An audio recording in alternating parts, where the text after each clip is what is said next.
This episode is sponsored by Mohawk Valley Living TV show and magazine. To find out how you could be a sponsor, message us on Facebook. Like our Facebook page and stay up to date with a new video every Tuesday. To watch the full interview, subscribe to our YouTube page, www.youtube.com/onthecouchwgc. Welcome to this edition of On the Couch with Gavin and Chris. Today's guest is Tim Schram from The Dev. He owns The Dev, yes. On Devereaux Street, which is a bar. It's a bar, in, downtown Utica cafe, music venue, art venue. Thank you for bringing music to the area. My pleasure. Yeah. That's why I did it. Yeah, I was gonna say. Yeah, there's been a few different places that done it in the area, but you've really taken the torch, I think, in the past few years. I'm trying. I came back to Utica at a good time. Right before this revitalization we're starting to see, and it's like the perfect little anchor for downtown, because there's not really, downtown itself up until like a year or so ago was pretty quiet on a weeknight, or even a weekend. So I came in at a good time, and I try to bring in as much as I can with as much variety as possible, because it's hard to figure out what everybody wants, and I was like, I can't please everybody, so I'm gonna just throw everything I can at it. Yeah. So when would you say you started? Like 5 years ago? It's been about it'll be 4 years in January. So. Oh, okay. Nice. It feels like it's been there forever, but I mean it has. It's been a bar forever, yeah. But like I feel like the Dev in the form that it is now has been there for a really long time. So I mean you're like a staple in that area right now. So. I'd like to think so. I'd like to see more people come to that area, because it is off kind of on its own, and people tend to forget that it's there. Right. It's like an afterthought. On Varick Street, so it's Or it's just the visibility of being like right off of a main street. Right. People forget that it's there, and when you're out and about, like you can pass by it pretty easily, which happens, but it's still, that's also a good thing to it, is that it is an island on its own. We never had, it's always a good environment. It's always positive, so that helps. A big giant neon sign on Genesee Street pointing The Dev this way. I've been looking into that, actually. There you go. Really have to, Yeah, there's only so much you could do for advertising around here on a limited budget, and even at this point, a business like that is, you don't make a profit within the first few years. It takes a few years of a steady foothold, and I'm still working a day job, still doing freelance work and stuff. I don't make any money. I make enough money to pay the bands that come in, to pay the people that work for me, and to get more booze and food. But I think I need to budget for a sign, because on Genesee Street, because TV commercials are a little too expensive for me. Radio and stuff like that. Kind of advertising is a little bit much, but you got a good social media following and stuff. Yeah, I can handle that part of it, but that's not the be all end all for a business, because a lot of people either you don't see it because you got to pay a lot of money for that to get seen as well. Right. I try to be really consistent with it and have a very definite online presence, with a personality, because you can't just be dry and just throw words at people. It's like, all right, I gotta, that's why we do that $2 Tuesday thing, or just do hot dogs like all night. It was like a goofy idea that my kitchen staff had, and so I try to do memes and stuff like that. What's the $2 deal? $2. It's just like $2 hot dogs all night, $2 drinks. Oh, okay, like on Tuesdays, because it's quieter night. And it's like you start early. We do trivia, like stage time trivia. Phil and those guys do that Tuesday? On Tuesday nights at 7. Yeah, that's right. And so we just try to throw it out there and make it funny. So I just try to find different hot dog memes every week. Nice. Yeah. So the Dev used to be called the Devereaux.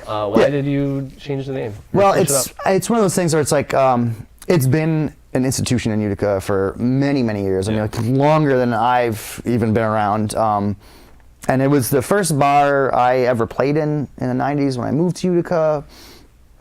Being underage too, and I was just short of the Dev, because that's what we all called it when we go there for the open mics. It was the Dev, and it goes to one of those things like you can't. I had plenty of great ideas for really catchy, hilarious names for a bar, but at the end of the day, everybody would always refer to it as the old Dev. So I was like, I'll just go with that, and you had made the comment before, like my day job as an application developer. I was like, it's kind of funny. I have a bar named the Dev too, because that's what you call developers, devs. Right. So like it works like that, and I just said it's like the Devereaux plus from a business perspective, we couldn't use that same LLC name either, so it's like, Yeah. I'm just Dev. I'm good. And plus, it helps with your location being on Devereaux Street, so Yes. the Dev is on Devereaux. Even though no one seems to ever know where Devereaux Street is. Right, it's a street away They're from like- Bank Place, the big Gold Dome Bank in downtown. Well, nobody knows Utica, where right? Bank Place is. Yeah, I hear the whole okay. time. Oh, wait, where's Bank Place? Like, I must have said that 24 times yesterday at the downtown Get Down. Like, oh, where's Grimeco? Like, where's that place? I was like, it's on Bank Place. for the They're Gold like, Dome. where? I was like, next to the Gold Dome Bank building. Right. Yeah. As they say the same thing, like, oh, it's the street right next to the state office building. Street next to the tallest building in In Utica. Utica, yeah. It's like, it's really easy to get to. It's really close. There's a lot of parking.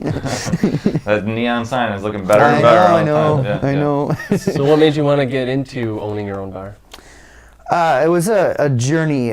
Before I moved back here 5 years ago, I lived in Brooklyn for quite a few years, and a friend and I were looking into opening a music venue down there, and it just got to be like millions of dollars, and I'm like, for the risk of like losing it all within months because everything's so expensive there. Right. And so I just kind of like I was like, I'm gonna really formulate a plan, and I was living in the Hudson Valley before I moved back up here, and looking to get out of there, I was like, okay, my options are to go to New York. I didn't want to do it in the town I was living in there.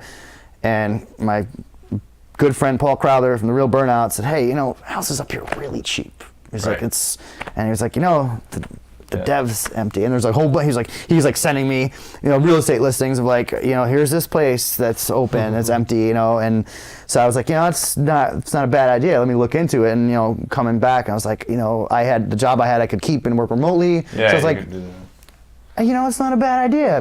Bought a cheap house, and I looked around for a while, and then it just happened to be, my friend Maynard was like, the Devereaux has been empty for a year and a half. He's like, it's a mess, but it's probably really cheap, or really, it's probably really affordable, and you can do this. It's a good spot. I was like, oh, why didn't I think of that? It's already got a stage there. The bar's already built, and overhead wise, because I wanted to open a record store. Right, being a musician yourself. Yeah, exactly. I wanted to drummer. open a record store, but that's not really a financially feasible thing to do. You're not going to really make money. You can do it as a hobby if it's cheap enough. But I was like, oh, what's the next best thing? Like a music venue.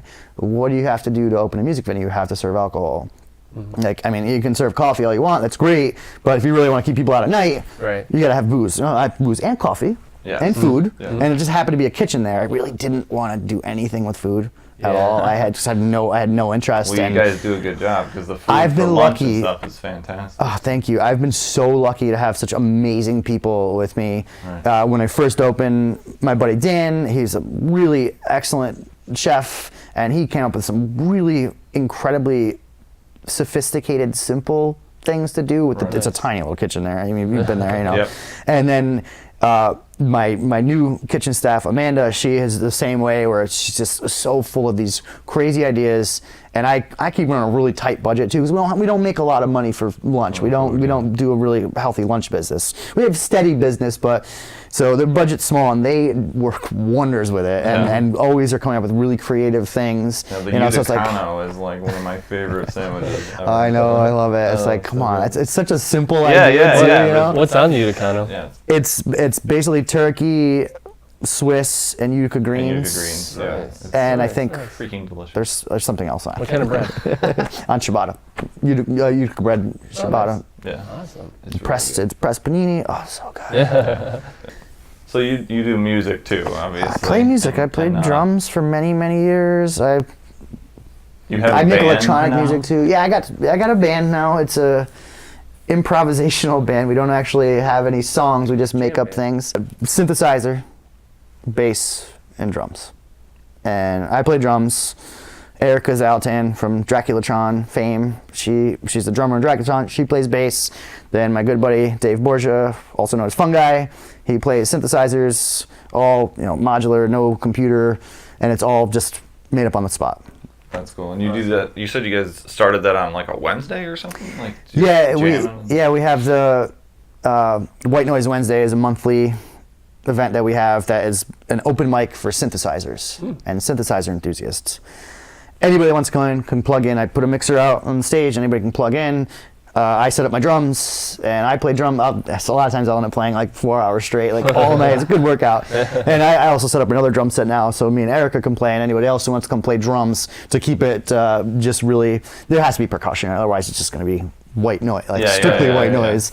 So yeah, that it all stemmed from that me and Dave had started getting together doing that, and that really picked up, you know. So Nice. it's like, What nights are those? it's usually the second Wednesday every month. Okay. The first Wednesday every month we always do we do a monthly art shows there for local artists, and then we'll have an art opening on those nights. And So you have like a gallery space, Yeah. like just on the walls and yeah, stuff? Is there so any yeah, show? every month we switch it out. I have a guy, local artist, Steve Nylands, organizes that. He curates it.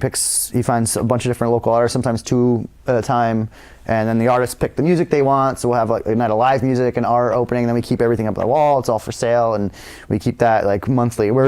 There's so many amazing, talented artists around here that Right. we're like booked up till like next October. Wow. Like, that's I mean, it's monthly too, but that's like, we've been trying to do more group shows because there's so many people. Right, yeah. And like, whew, it's right now we've got Steve Specht and Tony Morgan. They have a joint show, and it's some great stuff, man. That's Yeah, awesome. that's neat. What other kind of stuff does the Dev do? Oh man, I mean, we're all over the place with music. You know, we do I like to pick a couple different monthly things, and then I work around touring band schedules. I've played in bands for years all over the place, and I've met a lot of people that play music, so I get them to stop in Utica whenever I can, because it's really on the way to everywhere they're gonna go. Right, yeah. it's So a lot of normal. times I'll do, I think later this month, I think it's a Thursday night, we have a band from Dublin, Ireland stopping in, and this will be their second time coming here because they had played a single festival in Michigan that somebody flew them out there for, but they had to drive all the way back to New York to get their flights back for some reason. So they like last minute were like just hitting up everyone on the way that they could to make it worth their while, because it's really expensive to travel with all your gear. And they had hit me up, and we did like a Tuesday night show. I think was the only time that they could come, and it was great because I got the Figments and a local band to open up for them, and we got a ton of people out, so they're coming back in. And you know, we've been doing Soul Saturdays for ages. That's like our monthly soul dance night. It's always good. And the last Saturday of every month we do, it's called Preservation Utica. There's a local DJ collective called Direct Influence, and they curate that. They bring different DJs from all over the place, and a lot of local DJs too, and add them all in. So we get to dance, and then I book all the bands to come in, whether it's rock bands, blues bands, electronic. We do metal. At least one night a month is like really heavy metal like this. Like the Dev in Yes. Camden, London? Yes, I was in London a few weeks ago, and I had, every once in a while I'd see the Dev would get tagged in a post, and I'm like, this is not the Dev. So I end up like looking at the location, then like, turns out there's a bar in London, in Camden, called the Dev, and it is a strictly metal bar. And so when I was there, I was like, I have to find this place. Yeah. You went there just for that, right? Yeah, totally. I was like, I just have to go there because, like, you know, I was kind of just wandering. I traveled all, like, you know, I was in the UK for a while, just traveling, just exploring, and I was like, I have to go to this place. So I walked all the way from my hotel, found this place. It was the most metal place I've ever been, and I love metal, and I played in metal bands for years, so I was like, I walked in, I was like, I feel at home here, this is great. It was like, I was the least metal, even though I had one of my buddy's band shirts on, it looks like a real metal shirt, and I walked in, I just started talking to them, and they're like, oh, where are you from, and we started talking, and I had a bunch of Dev chips and stickers, so I gave them, they put them like all over the wall, too. They were so nice and hospitable, and they got me so drunk. Oh, it was great. That's their job. So I was like, oh, you got t-shirts, and I was like, oh, I want to buy t-shirts for all my staff, because I've never done shirts. Yeah. Plus, I don't have the budget to do any like apparel or anything like that. So I told them, I was like, oh, I asked everybody I work, I was like, what's your shirt size? And they were like, oh, we only have like one shirt left. They're like, but as soon as we get them, they're like, leave the shirt in the address, and we'll send them back to you. I was like, awesome. oh, you guys are great. So Nice. I had to order a bunch of these shirts for my staff, and it's going to Nice. just completely confuse everyone. So works, yeah. That's your name. That's I was like, that isn't a metal bar. I'm like, the one in the UK is. Yeah, one day a month. And it's short for Devonshire Arms was the actual name, and that is also had very similar story to the Dev here, where it's been a bar for ages and ages and ages, and gone through so many iterations. And I think they opened as in the current incarnation the same time we did too. Oh, wow. So it was really cool. Oh, that's awesome. All right, so Tim, tell us, is there any like future events you guys have going on? I generally book things many months in advance because of like the way bands are touring. This Friday we've got a really fantastic blues artist called Tad Robinson.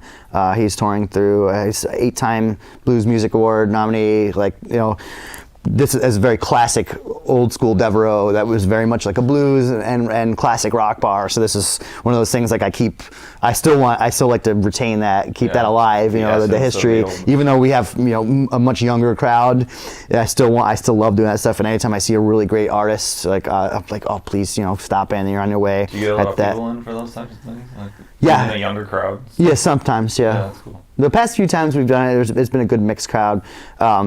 Yeah, and then after that, I think the next week we've got the band from Dublin, Ireland, No Monster Club, and a local band Figments opening for them. That's a Thursday night show. Like this time of year, it's easier for us to do some Thursday night shows. And we've got an annual thing we do with a bunch of local skate crews called Old Man Skate Day. There used to be a skate shop in South Utica called Sovereign Upstate, my buddy Harley's shop, and they started it. And so they all get together. These guys are a couple years older than me too, and they've been skating since they were kids. And now we've kind of mixed it up with Grimeco. Now they've opened to do like this, like the after party for that. So they all get together and skate all day, and then have the after party. I've got a fantastic DJ from Boston coming in. It's like another like really good dance night. You know, and we've got, I think the 30th is like a straight up metal night, you know, and then we got one of my, I like to have at least like one metal night a month, because there's a lot of metal fans around here, and there's nowhere to go for it. Right. Like, and I gotta tell you, the best, most polite and chill crowd, Metal. the heavier the music, the better.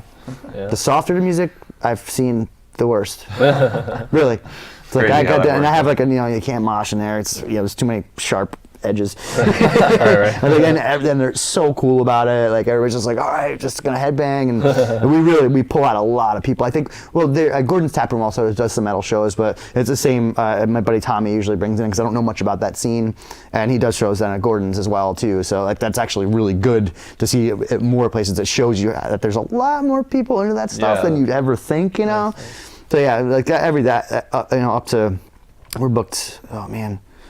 I think up to March of next year, pretty much, like most weekends, and in a couple weekday shows. I've got a couple things coming up next month. The N-Men are coming back to Utica. They've been playing. They've come up to our place a few times in the Utica Music Fest. Like, I actually did an interview with them, and nice. Like one of my earlier videos back in the day was an interview with Matt them. and Liv, and awesome. Those two, I've like become friends with them. Yeah. You know, like I met up and had drinks with them in the city before, like, because they're just such wonderful people. Yeah, so they're coming up, the N-Men and St. James and the Apostles. I'm not familiar with them, but they're, you know, they swear by them. I trust them. You know, I was like, bring them. I was like, and I checked them out online. They sound great too. So yeah, a lot of events coming up. So hopefully it continues. You know, fall is usually a really busy time for us, fall and spring. Summers are kind of quiet down because everybody likes to be outside. So like we gear up, like as September draws to a close, like we start getting like really busy and more people are out, and I get a lot more events and a lot more touring acts coming through, because it's a lot easier to tour when it's not 1,000 degrees out. Right.